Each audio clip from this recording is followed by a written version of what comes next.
সুপ্রিয় শিক্ষার্থীরা, আজ আমি কেন্দ্রমুখী ত্বরণ যখন একটা বস্তু বৃত্তাকার পথে চলে তখন তার একটা ত্বরণ থাকে, কি এই অভিলম্ব বরাবর, এই কেন্দ্র বরাবর তার একটা ত্বরণ থাকে। সেই ত্বরণটা নির্ণয় করব এবং এখানে যে কেন্দ্রমুখী একটা বল আছে সেই বলটাও নির্ণয় করব। আমরা জানি পৃথিবী যখন তার সূর্যের চারিপাশে ঘোরে তখন একটা বল দ্বারা আকর্ষিত হয়, একটা ত্বরণ দ্বারা সে কেন্দ্রের দিকে আকর্ষিত হয়। তেমনিভাবে আমরা একটা সুতাকে একটা লাটায় বেঁধে বা একটা ভারী জিনিস বেঁধে যদি ঘুরাই তাহলে দেখা যাচ্ছে যে আমার এইখানে এই বরাবর একটা বল কাজ করে বা একটা ত্বরণ কাজ করে। তার মানে হলো এখানে ত্বরণ বলতেছি আবার বলও বলছি। অবশ্যই ওই যে কণাটা আমরা এখানে ঘুরছে তার একটা নির্দিষ্ট ভর আছে, সুতরাং ত্বরণ আমাদের এখানে আছে। সুতরাং এইখানে আমরা সেই জন্য বল বলতেছি। যারা আমরা কী করে নির্ণয় করব সেটা আমরা এখন আসতেছি। যে মনে করি এ বি সি, হ্যাঁ, তারপরে হলো এ বি সি, এই একটা বৃত্তাকার পথে একটা বস্তু কণা চলছে ভি সমদ্রুতি। তাহলে এই ভি সমদ্রুতিতে চলছে।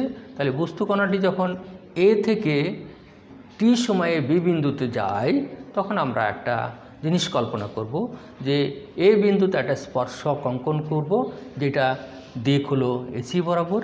আবার বি বিন্দুতে সে গেছে কণাটি, তাহলে বি বিন্দুতে একটা স্পর্শক অঙ্কন করব, যে স্পর্শকটা হলো বিডি। এখান থেকে আমরা বিডি স্পর্শক অঙ্কন করেছি। তাহলে এখন এই দুটো স্পর্শক অঙ্কন করেছি যে সেই দুটোকে আমরা একটা হলো সামনের দিকে বাড়ালাম এ সি, আর একটা হলো বিডিকে পিছনের দিকে বাড়ালাম, তাহলে এসিকে ই বিন্দুতে ছেদ করলো। সুতরাং এখানে বিইসি একটা কোণ উৎপন্ন হয়েছে। তাহলে আমরা এইখানে কি একটা পেয়ে গেলাম যে ও বি যোগ করলাম, তাহলে পেয়ে গেছি এ ও বিই, একটা চতুর্ভুজ পেয়ে গেছি। আমরা জানি চতুর্ভুজের বৃত্তে অন্তর্লিখিত চতুর্ভুজের 4 কোণের পরিমাণ 4টি কোণের পরিমাণ 4 সমকোণ। তাহলে সেটা আমরা এখন প্রমাণ করব। এখানে আমরা কি দেখছি যে আমরা এই কোণ আর এই কোণ, তাহলে এ ও বি কোণ প্লাস এই বিপরীত কোণগুলো, হ্যাঁ, এই যে এইটার বিপরীত কোণ এই বি কোণ ইকুয়াল টু 2 সমকোণ। আবার বিইসি কোণ যোগ এই বি কোণ বিইসি কোণ সমান এই বি কোণ, হ্যাঁ, বি কোণ কীভাবে আমরা এইটা, তাহলে এই কোণটা যোগ এই কোণটা আমরা 2 সমকোণ লিখতে পারি। 2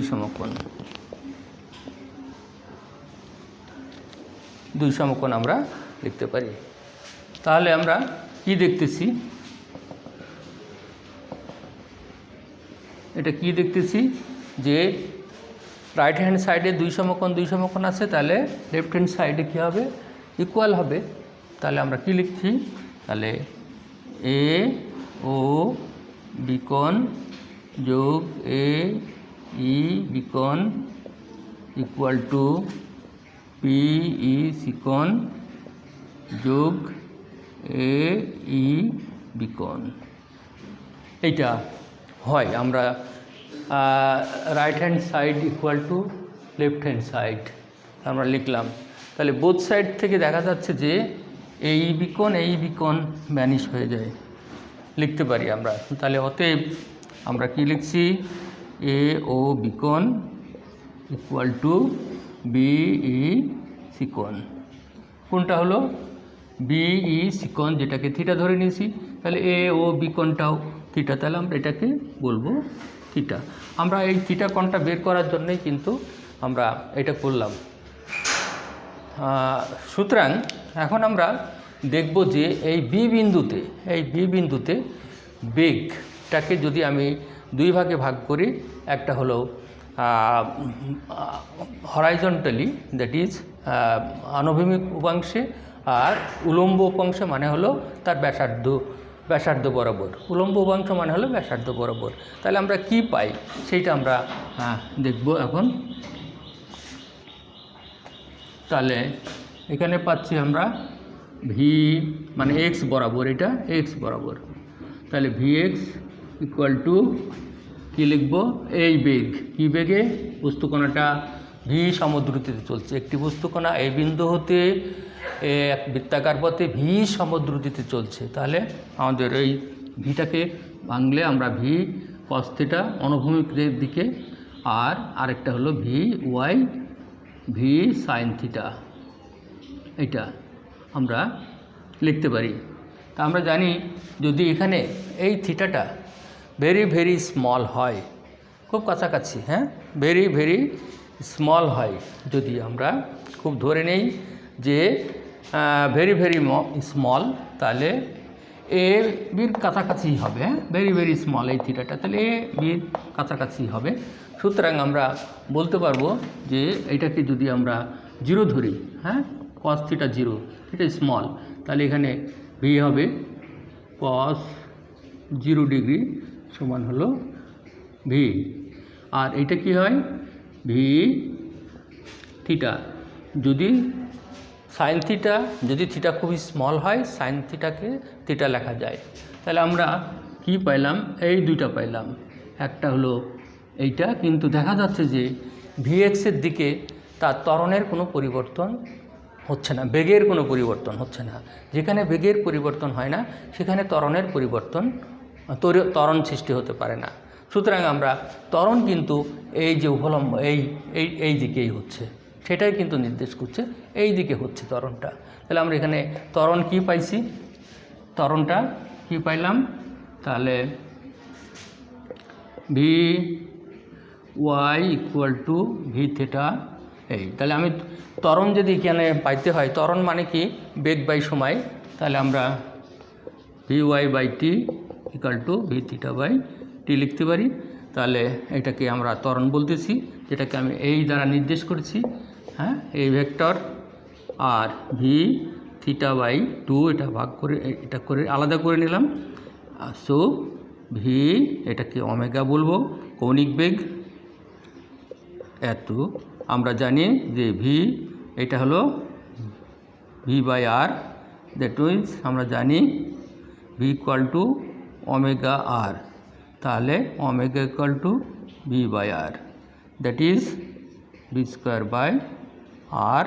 এইটা আমাদের অবিলম্ব ত্বরণ। সুতরাং আমরা অবিলম্ব ত্বরণ কাকে বলবো, এখন আমরা এটাকে করব, যখন একটি কণা বা বস্তু বৃত্তাকার পথে চলে, সমদ্রুতিতে চলে, তখন সে তার কেন্দ্র বরাবর ব্যাসার্ধ বরাবর বা ব্যাসার্ধ বরাবর কেন্দ্রের দিকে একটা ত্বরণ বা অবিলম্বের দিকে একটা ত্বরণ সৃষ্টি করে। সেই ত্বরণকেই বলা হচ্ছে অবিলম্বিক ত্বরণ বা কেন্দ্রমুখী ত্বরণ। আমরা যদি বলি if a particle is moving around a circular path with the constant speed v, so there is an acceleration towards the center or towards the radius. This called centripetal acceleration. This called centripetal acceleration. Okay, dear viewers, now suppose a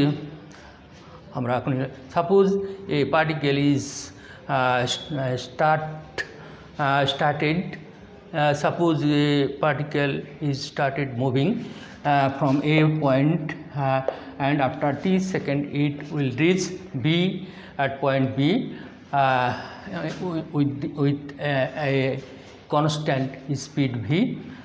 So there is an acceleration will be created here, to this point.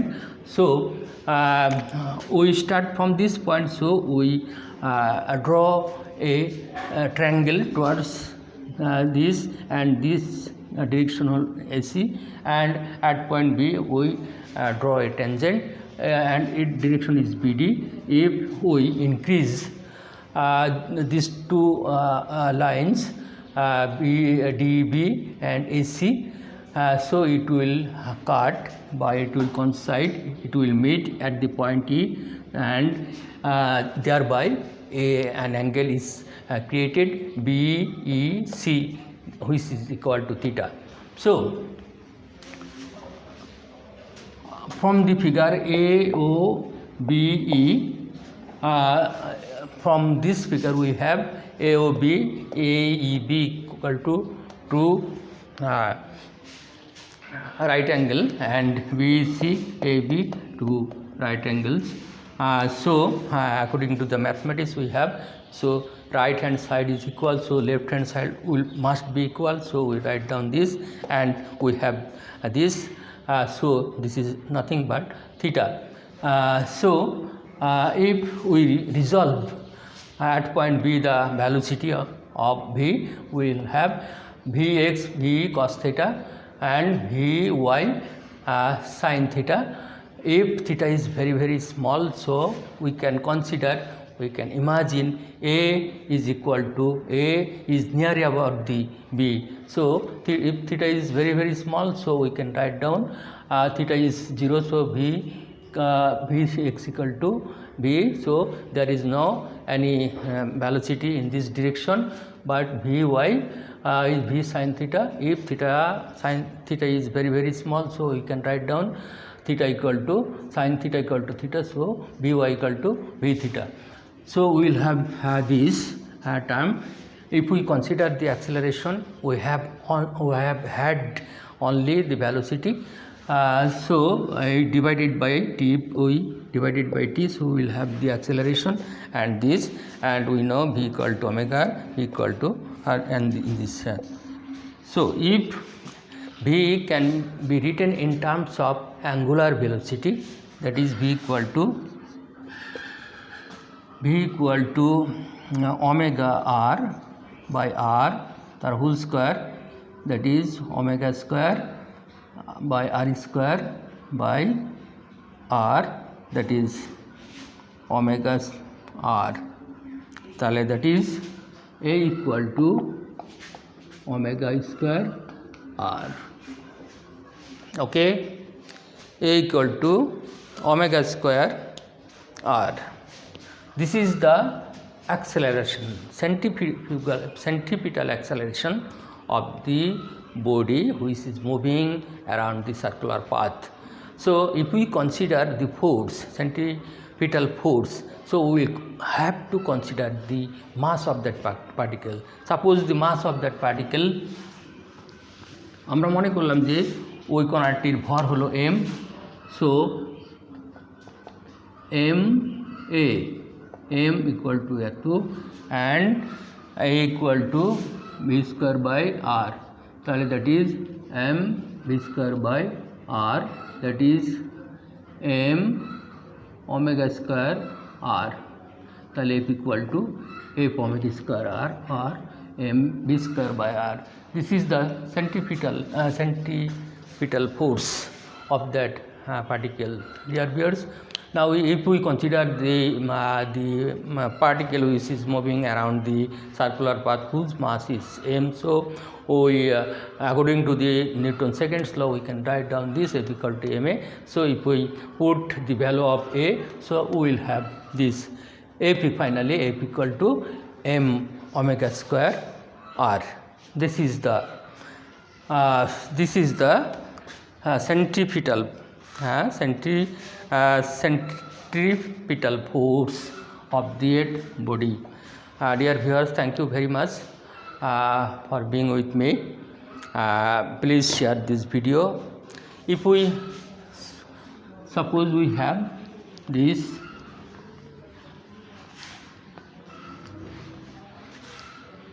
suppose the velocity is 10 meter per by speed 10 meter per second, and the mass of the 10 kg.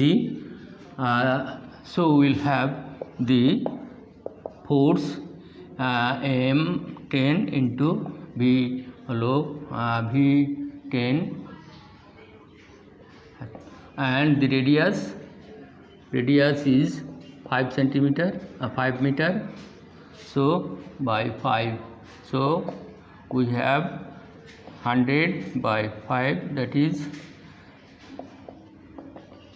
200 Newton. Okay, if we are given omega, so we can calculate this value easily. So thank you very much, dear students.